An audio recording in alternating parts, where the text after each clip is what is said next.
Bonjour à tous, c'est Mélie et Mélo et on se retrouve aujourd'hui pour un vlog déjà, mais on le démarre le 20 juin, c'est le début de notre challenge, le Sweetie Gourmet Challenge. Et donc voilà, on a nos 2 premières lectures de l'été. On espère que vous vous joignez à nous et que vous avez apprécié nos petits menus. Et on se retrouve les jours suivants pour vous faire des tout petits points réguliers. Des petits updates. À très vite. Voilà.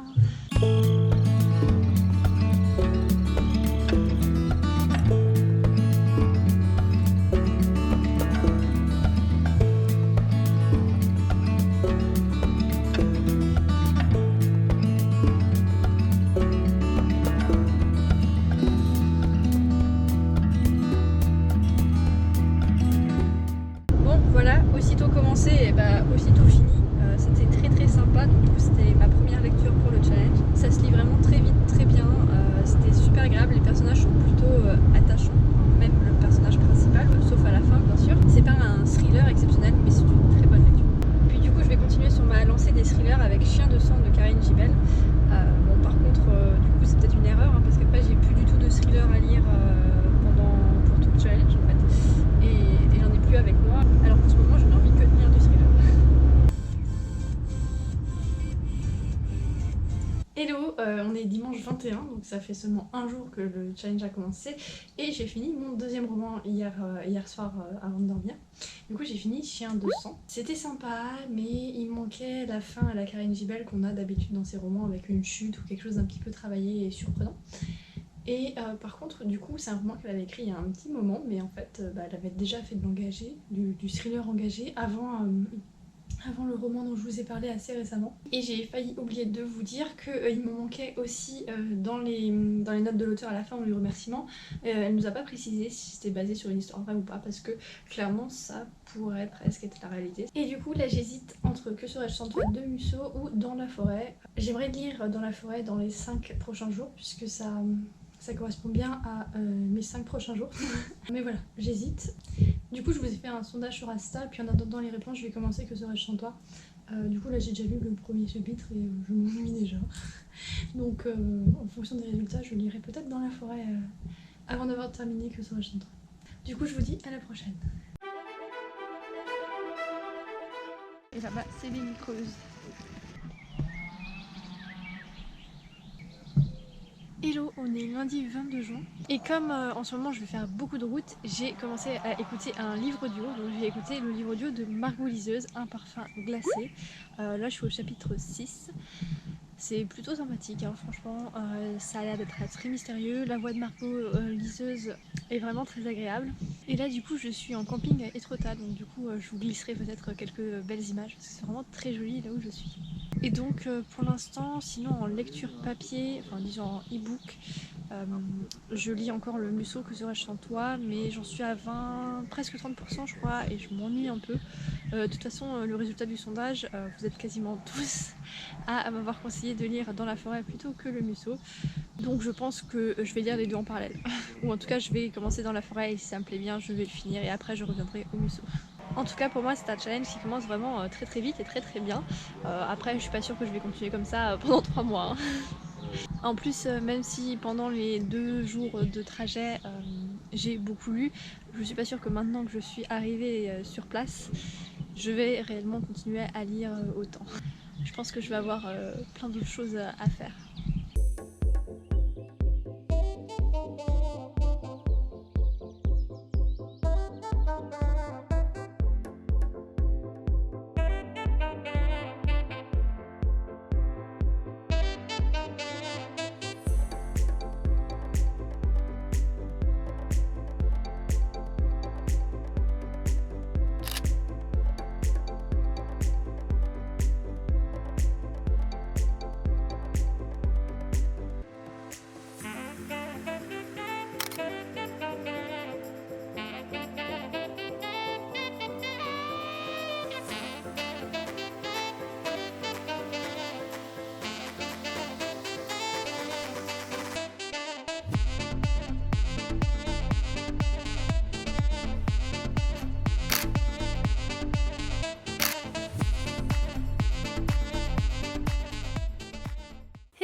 ça fait un petit moment que j'ai pas pris la caméra pour parler de mon avancée pour le Sweetie Gourmet Challenge. On est le dimanche 28 juin. Je crois que j'ai fini 3 romans depuis la dernière fois où j'ai filmé, mais j'avais pas le temps de prendre la caméra à chaque fin de roman pour un peu parler de mon ressenti. Donc je fais tout d'un coup un peu plus tard. La semaine qui est en train de se finir là, j'avais pas mal de trajets à faire, pas mal d'heures de route, et du coup je me suis dit que j'allais tenter l'audiobook de Margot Liseuse, Un parfum glacé. Je l'ai commencé avec des a priori. En fait c'était mon premier audiobook, je n'ai jamais lu d'audiobook, je n'ai pas d'abonnement Audible ou ce genre de choses, parce que pour moi écouter quelque chose sans décrocher à un moment donné c'est pas possible, même en faisant quelque chose d'autre à côté. Donc je me suis dit que les audiobooks j'arriverai jamais à suivre à 100%, et en plus c'est beaucoup plus long pour lire, entendre un livre du coup, puisque la narration n'est pas non plus aussi rapide que quand on lit nous-mêmes un livre de notre tête, enfin, en tout cas pour moi. Du coup je me suis dit que j'allais tenter, puisque pour l'instant il est disponible uniquement en audio, mais à aucun moment j'ai eu envie d'entendre un livre qui existait en format papier ou en format numérique. Et finalement, et bah, j'ai beaucoup aimé et j'ai pas du tout décroché. Alors déjà c'est dû au fait que l'histoire est passionnante, très intéressante, avec énormément de mystères. Ensuite c'est dû à la voix de Margot Liseuse qui est vraiment très jolie, très douce, enfin c'est pas tellement douce mais c'est, je sais pas comment décrire, mais elle a un ton qui rend vraiment très bien, assez calme, assez apaisant presque. Et au final, au lieu de lire ce roman sur mes trajets, et ben je l'ai lu aussi en journée en m'occupant les mains, en faisant de la broderie ou d'autres choses, et du coup je l'ai fini très vite et beaucoup plus vite que prévu. Et sur le dernier grand trajet que j'avais à faire, et bah du coup j'ai dû lire un livre au lieu d'écouter le livre audio. Comme je vous l'ai dit, j'ai beaucoup aimé Un parfum glacé parce qu'il y a énormément de mystères. C'est un roman qui est basé autour de plusieurs secrets de famille, plusieurs gros secrets, où on voit l'évolution des personnages à différentes années. Ça c'est vraiment quelque chose que j'aime beaucoup, quelque chose qui se passe presque 50 ans avant, puis on suit 50 ans plus tard, etc. J'aime beaucoup quand ça mélange les différents temps. Et le truc qui m'a très agréablement surprise, c'est que c'est une histoire assez sombre, pas juste un secret de famille ou quelque chose avec une romance ou quoi que ce soit. C'est vraiment très sombre, il y a des personnages à la psychologie vraiment tourmentée. C'est vraiment très bien rendu dans cette histoire. J'ai l'impression que je vais vous parler de ce roman pendant 20 minutes, mais voilà, j'ai plein de choses à dire dessus. Et en plus, j'ai beaucoup aimé les choix de Margot Liseuse et de sa mère, puisqu'elles l'ont coécrit, et on voit clairement qu'il y a des sujets qui la touchaient, qu'elle avait envie de mettre dans son roman, je pense. Et je pense qu'il y a également la présence de ses convictions et de ses valeurs dans ce roman.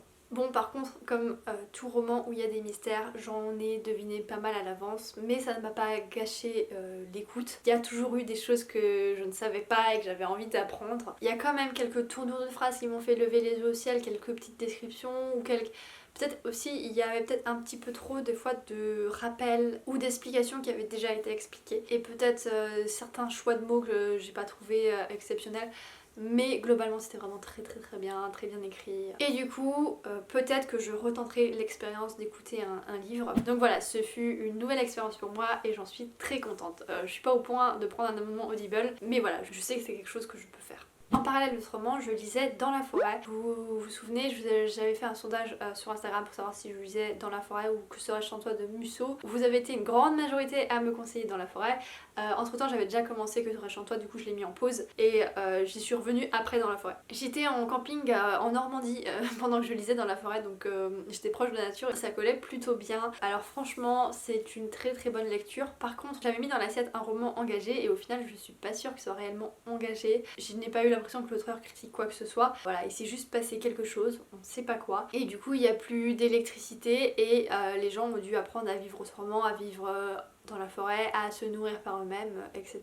Et à aucun moment il y a une critique de notre société actuelle, à aucun moment il y a une dénonciation ou quoi que ce soit, donc je suis pas réellement sûre que ce soit un roman engagé, mais bon je l'avais mis dans l'assiette là donc tant pis. Et au final j'y ai pas trouvé exactement ce que je cherchais. Alors en fait il faut savoir que je l'avais repéré à un moment donné grâce à une publication sur Instagram et entre temps j'ai jamais relu le résumé, donc je me suis lancée dedans sans trop savoir de quoi ça parlait, et moi je m'attendais à deux sœurs qui vont survivre dans la forêt en fait, comme le titre le dit, et en fait c'est pas exactement ça. Elles sont en plein milieu de la nature, en plein milieu de la forêt, mais elles sont dans une maison, enfin voilà, elles ont quand même des choses assez solides pour survivre. C'est pas des Robinson Crusoe quoi, et moi je m'attendais à trouver quelque chose d'un peu plus Robinson Crusoe. Mais c'est pas grave, j'ai trouvé d'autres choses et j'ai quand même été très très contente de ma lecture. Franchement l'écriture est vraiment très bien, à aucun moment on s'ennuie, à aucun moment on a envie de décrocher quoi que ce soit, alors que c'est pas plus palpitant que ça, il n'y a pas de gros secrets, il n'y a pas de quête, c'est vraiment de la survie, c'est faire face à des choses complètement inattendues, complètement nouvelles. Et il y a aussi cette relation de sœur qui est approfondie dans toute l'histoire. Et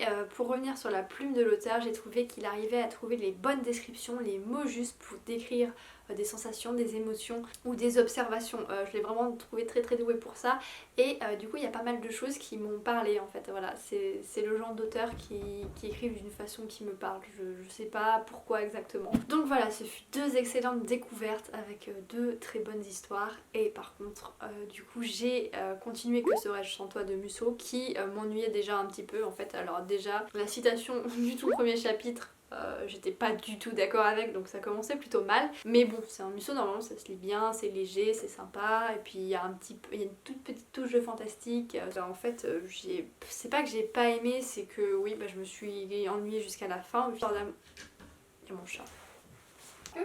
Et l'histoire d'amour ne m'a pas parlé, j'ai pas vibré avec eux, ça m'a paru trop niais et pas du tout réaliste en fait. Alors du coup je sais pas si les autres Musso étaient différents ou si c'est juste que comme j'étais nettement plus jeune, j'avais pas les mêmes opinions, j'avais pas la même expérience et donc du coup peut-être que les histoires d'amour c'était exactement le même genre, un peu gnangnan, un peu niaise.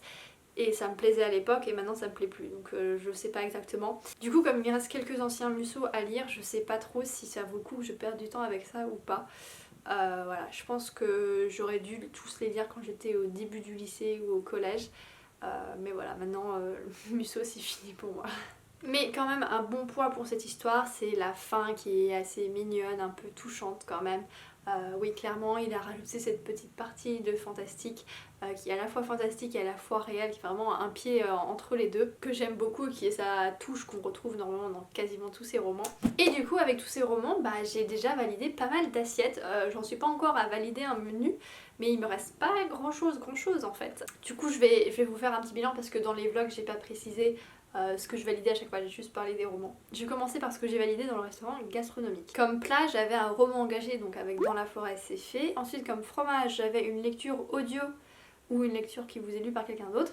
Donc du coup bah, avec le roman de Margot Liseuse c'est bon. Ensuite dans le trou normand, il fallait que je lise 7 manchons pour un policier ou un thriller.